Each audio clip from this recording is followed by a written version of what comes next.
Di balik panasnya konflik antara Israel dan Iran, dunia mulai terbelah. Bukan hanya soal roket dan rudal, tapi juga soal kekuatan-kekuatan besar yang memilih sisi.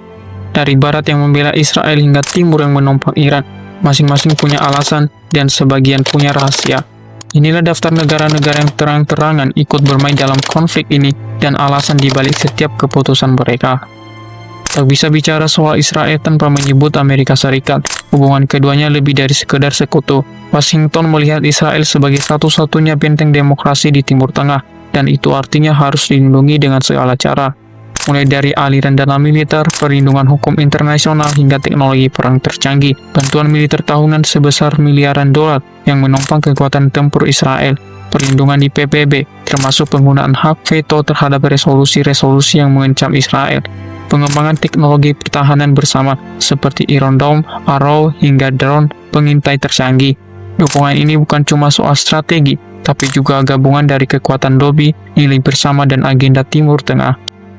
Lalu bagaimana dengan sekutu histori lainnya? Kita bergeser ke Eropa, tempatnya Inggris. Inggris punya sejarah panjang dengan kawasan Palestina. Bahkan banyak yang mengatakan sejarah konflik ini tak bisa dilepaskan dari peran Inggris di masa lalu. Dan hingga kini meski lebih hati-hati dari Amerika, Inggris tetap menjadi pendukung penting Israel. Dukungan ini hadir dalam berbagai bentuk, meski tak selalu vokal, pengaruhnya terasa. Kerjasama intelijen dan pertahanan, kemitraan dagang dan diplomatik, peran dalam tekanan internasional terhadap Iran.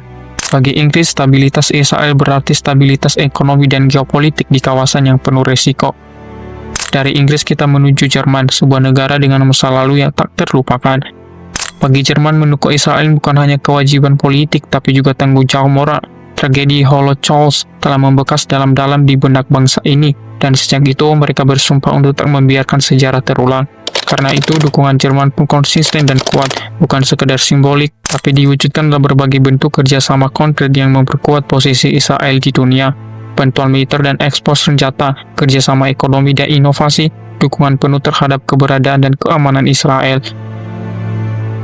Namun, dukungan terhadap Israel tak hanya datang dari barat. Asia pun punya sekutu baru. Mari kita tengok India.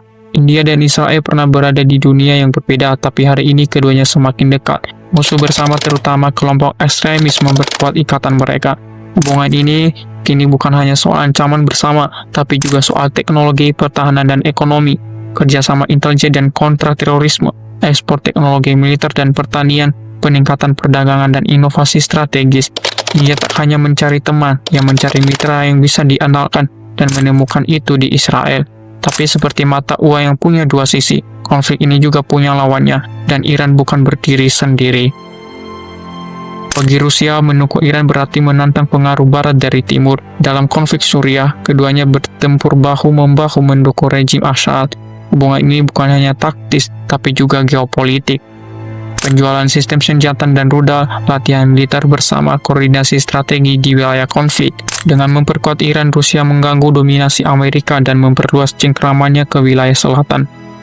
Namun dukungan paling besar Iran justru datang dari timur jauh, dari negara dengan kekuatan ekonomi terbesar kedua di dunia, Tiongkok. Tiongkok tak banyak bicara soal Israel atau Iran, tapi langkah-langkahnya jelas. Saat Barat menjatuhkan sanksi, Tiongkok hadir dengan investasi dan perjanjian jangka panjang. Bagi Beijing, Iran adalah bagian penting dari proyek raksasa Jalur Sutra Baru, bentuk kerjasama kesepakatan investasi 25 tahun senilai ratusan miliar dolar, kerjasama minyak dan infrastruktur, penolakan terhadap sanksi Barat. Tiongkok melihat Iran bukan sebagai sekutu militer, tapi sebagai pintu ekonomi menuju Asia Tengah dan Timur Tengah. Tapi Iran tak hanya dibantu negara besar, di lapangan mereka punya jaringan milisi yang militan, salah satunya Suriah. Suriah adalah pangkalan operasional Iran di kawasan. Di sinilah pasukan Iran mendirikan markas dan membangun jaringan logistik. Rejim Bashar al-Assad yang nyaris tumbang saat perang saudara diselamatkan oleh dukungan Iran dan Rusia. Bentuk kerjasama pasukan senjata dan pasukan elit Iran, pangkalan roket dan drone di perbatasan Israel, jalur penghubung ke Lebanon dan Hizbullah. Dengan Suriah, Iran bisa mengancam langsung wilayah Israel dari utara. Dan dari Suriah kita menuju tangan kanan Iran yang paling berbahaya, Hizbullah.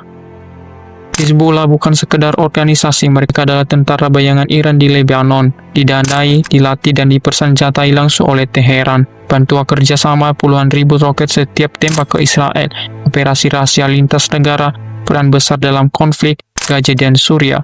Mereka adalah alat perang jarak jauh Iran dan musuh utama Israel di garis depan Lebanon. Konflik Israel dan Iran bukan lagi pertarungan dua negara. Ini adalah medan pertempuran ideologi, ekonomi, dan kekuasaan global. Menurut kamu, siapa yang akan menang di konflik ini? Apakah dunia bisa menghindari bentrokan yang lebih besar lagi? Tulis pendapatmu di komentar. Jangan lupa like, share, dan subscribe agar kamu gak ketinggalan analis dunia lainnya.